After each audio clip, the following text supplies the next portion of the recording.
There are men who carry a badge the way other men carry a scar, not proudly, not with complaint, just as a fact of the body they have stopped noticing. Sheriff Wade Calloway was such a man. He was 54 years old, and for 19 years he had walked the main street of Dodge City with a tin star pinned to his vest and a Colt on his hip. And he had stopped expecting anything from his evenings beyond a quiet supper and a house that stayed too large for one person to fill.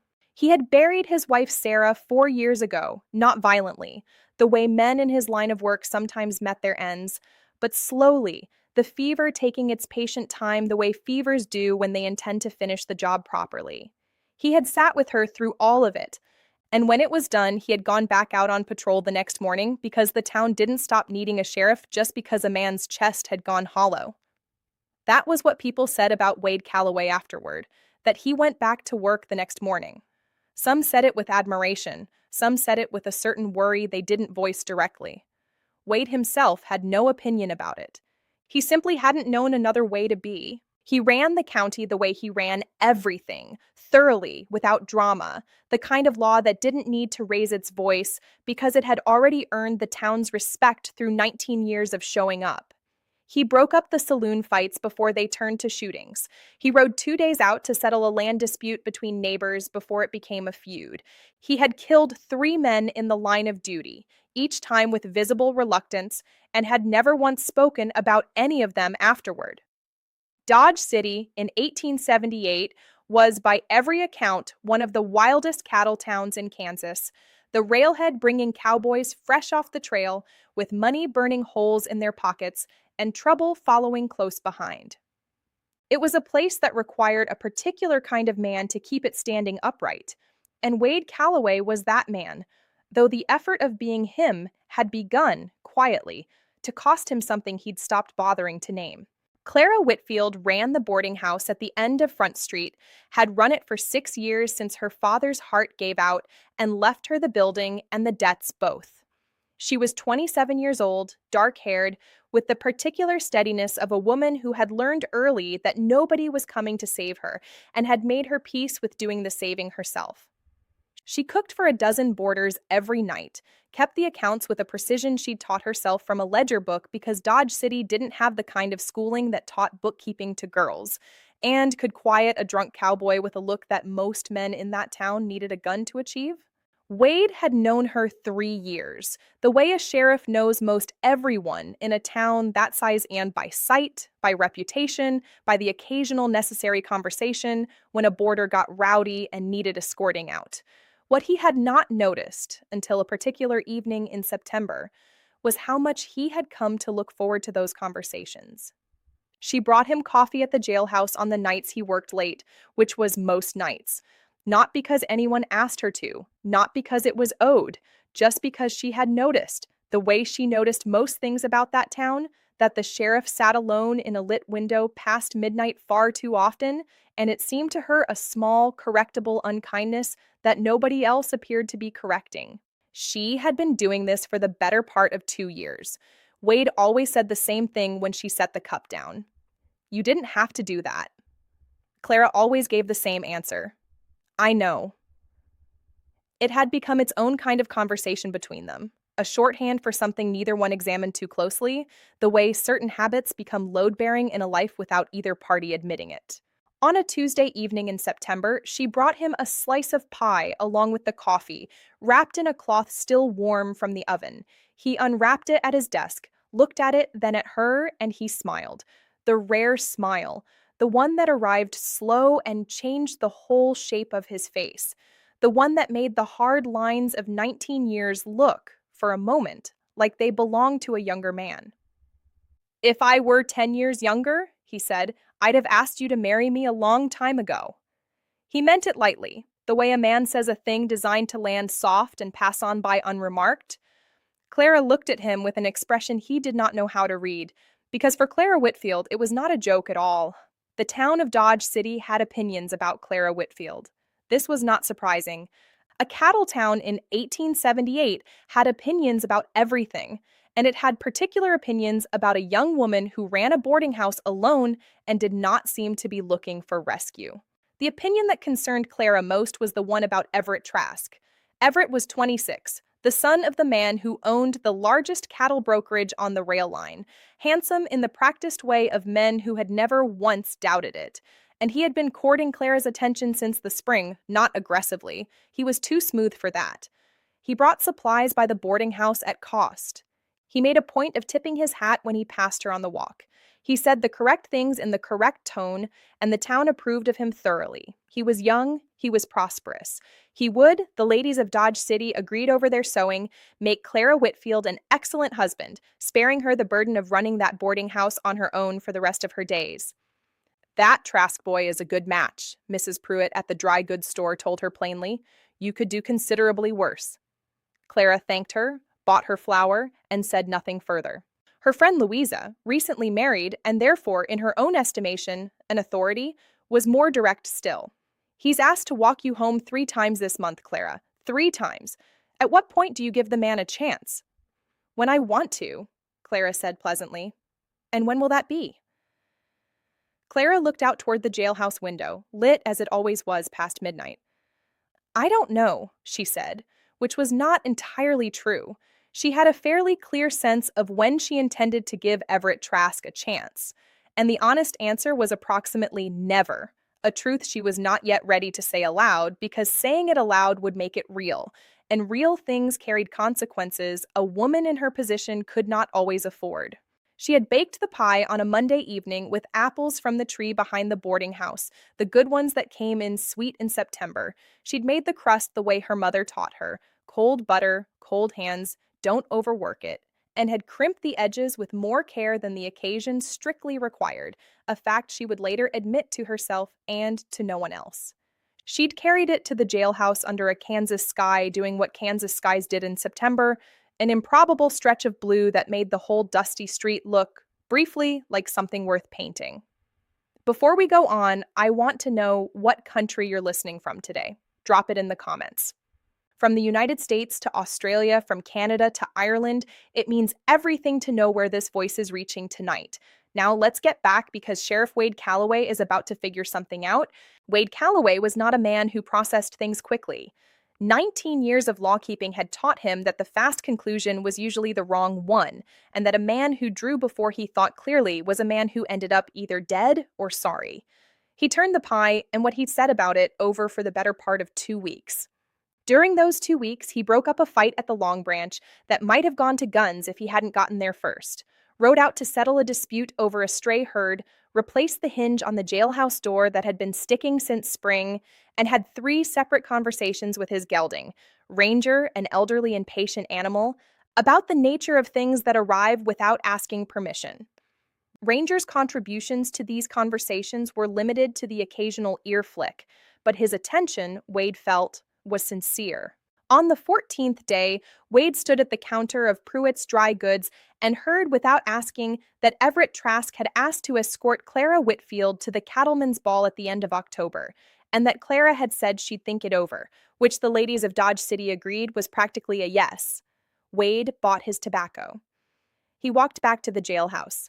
He sat in the chair where he had unwrapped the pie and thought about a woman who had crossed half the town on foot most nights for 2 years, asking nothing back. He thought about Sarah, not with guilt. Sarah had been a woman of plain good sense who had told him more than once that stubbornness pointed the wrong direction was just foolishness wearing a badge. He thought about what she would have said about this particular situation, and he was fairly certain he knew. He looked at himself in the small mirror by the jailhouse door, the gray at his temples, the lines a hard 19 years had put there, the weight of a badge that had never once come off easy. And he had the specific conversation with his own reflection that a man has when he is trying to talk himself into something his better judgment already decided some time back. His better judgment won. He hung up the badge for the evening, put on his good coat, and walked to the boarding house. She was on the porch, mending a torn curtain, when he came up the walk, not through the front gate, but along the fence line, which felt, without either of them saying so, like neutral ground. He stopped there and put his hands on the top rail. She kept working. She had learned over 2 years of midnight coffee that Wade Calloway said things in his own time and that waiting on him was more efficient than pushing. "Clara," Wade, she said without looking up. I've been thinking about what I said. Which thing? You know which thing. She set the needle down. She looked at him. If I were 10 years younger, he said. I've been turning over what that meant. And what did you conclude? He was quiet a moment. The Kansas evening held them both, the last light going gold and long across the street. I concluded, he said carefully, that I don't rightly know what you were thinking when I said it, and that I'd like to. He glanced at the fence rail. I'm 54 years old. I bury men for a living some weeks. I've got a job that could get me killed on any given Tuesday, and I've got no business asking a woman to build a life around that kind of uncertainty. He looked up. But I'd like to know, if you're willing to tell me, whether there's any reason to ask anyway. She looked at this man, careful, quiet, decent to the bone, who had accepted her coffee for 2 years without once asking why she kept bringing it. It means, she said, that 10 years wouldn't make you any more what I was looking for, because you're already exactly that. The street was very quiet. A hawk turned somewhere over the rail yard. Wade Calloway looked at Clara Whitfield and felt something arrive in his chest he had stopped expecting to feel again, not the echo of something old, but something entirely new, showing up without asking his permission first. The cattlemen's ball came on the last Saturday of October. Clara went. Wade did not. A sheriff at a town social was, more often than not, a sheriff working. And besides, he hadn't stepped foot in a ballroom since Sarah, and he wasn't ready for that particular ghost yet. Clara understood this without needing it explained. Everett Trask was there, charming and attentive, and he danced well, which Clara privately acknowledged was a genuine quality and not nothing. He brought her punch and stood near her with the comfortable ease of a man convinced the evening was moving in his favor. It was Mrs. Pruitt who said it plainly, the way Mrs. Pruitt said most things. I hear you've taken to bringing the sheriff his coffee most nights, she said, in a tone that wasn't quite a question. He's the law in this town, Clara said. Someone ought to make sure he eats. He's also 54 years old, and he carries a gun for his living, Clara. Everett Trask is standing 20 feet from you, and his father could set you up comfortable for the rest of your natural life. I say this because I wish you well. Clara looked across the room at Everett, who was indeed young and prosperous, and, by every reasonable measure, an entirely suitable choice. He smiled when he caught her looking. She smiled back. Then she turned to Mrs. Pruitt. Do you know what Wade Calloway did the night 3 drunk drovers tried to break into my boarding house? She said. He was there before I'd even finished lighting the lamp, and he never once mentioned it again. Not to me, not to a single soul in this town, so far as I've heard. She paused.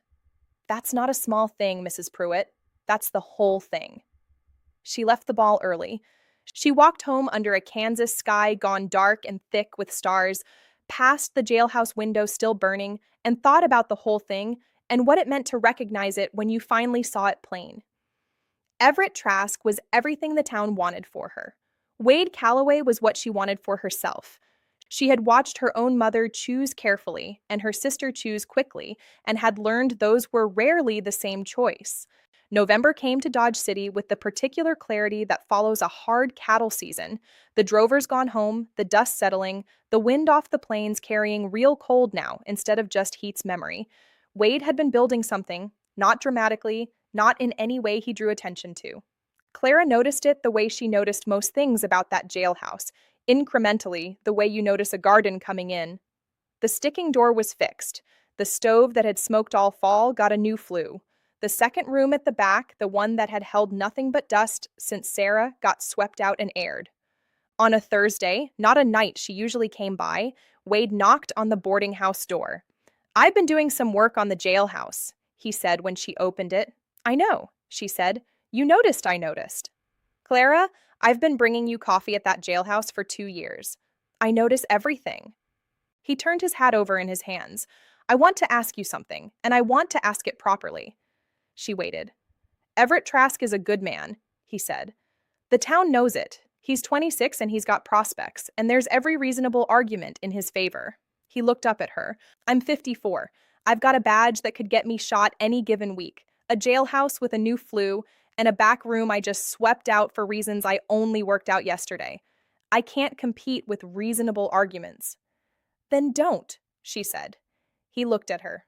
"I'd like to come calling on you," he said properly, "if you'll allow it." She looked at this man on her doorstep, hat in his hands, his 54 years, and his fixed door and his swept-out room, and said, "Wade Calloway, I have been waiting on you to get here for the better part of 2 years." He absorbed that. "I was working it through," he said. "I know," she said. "Come in. There's coffee." Dodge City had opinions about the development. Of course it did. Mrs. Pruitt called it unexpected. Louisa called it romantic and said so louder. Everett Trask was gracious about it, which raised Clara's opinion of him somewhat, and within the month had taken up with a rancher's daughter from Wichita, which raised it further still. The preacher mentioned the age difference to Wade directly, which took a certain courage and which Wade respected, even while disagreeing with it entirely. "She's 27, the preacher said. "You'll be 74 in 20 years. "In 20 years, Wade said. "I'll be 74, and she'll have had 20 years of a man who saw her clear and meant every word he ever said to her. I believe that's worth something." The preacher thought on it, nodded once, and performed the ceremony 4 months later without further comment. The courtship itself moved with the unhurried certainty of two people who'd already known each other for years and were simply acknowledging what had long been true. There were suppers at the boarding house and quiet Sunday rides out past the rail yard where the plains opened up flat and gold to the horizon, and evenings on the jailhouse porch when Wade wasn't needed to break up trouble, which that autumn was more often than the town had any right to expect. They married on a Saturday in February in the little Dodge City church before a congregation that had opinions about something and had turned out in force to see how it would resolve. Clara wore deep green, and Wade stood at the front in his good coat and understood, with the full weight of 54 years, that some things arrive only once a man has stopped hunting for them, and are no less real for arriving late.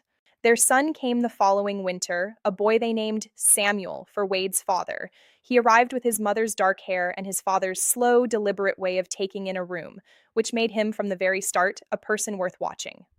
Wade was 55 when Samuel was born, and he'd worried on it the careful way he worried on things that mattered to him. "Will I be enough father for him?" he'd said to Clara one night, "carrying this badge the way I do?" "You were there before I'd finished lighting a lamp," she said, "the night those drovers came round. Nobody asked you to be. Nobody ever had to ask you twice for anything in your life." She looked at him. "That's what a father is. You already know how." He didn't bring it up again.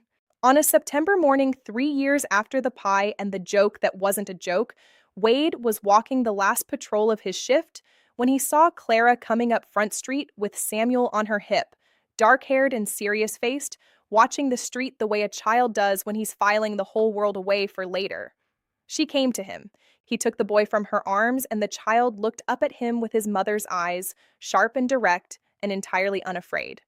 Wade held his son and looked at his wife and thought about a September evening 3 years gone, a pie unwrapped on a jailhouse desk, and a joke that hadn't been a joke at all, and a woman who had looked at him with an expression he hadn't known how to read. He knew how to read it now.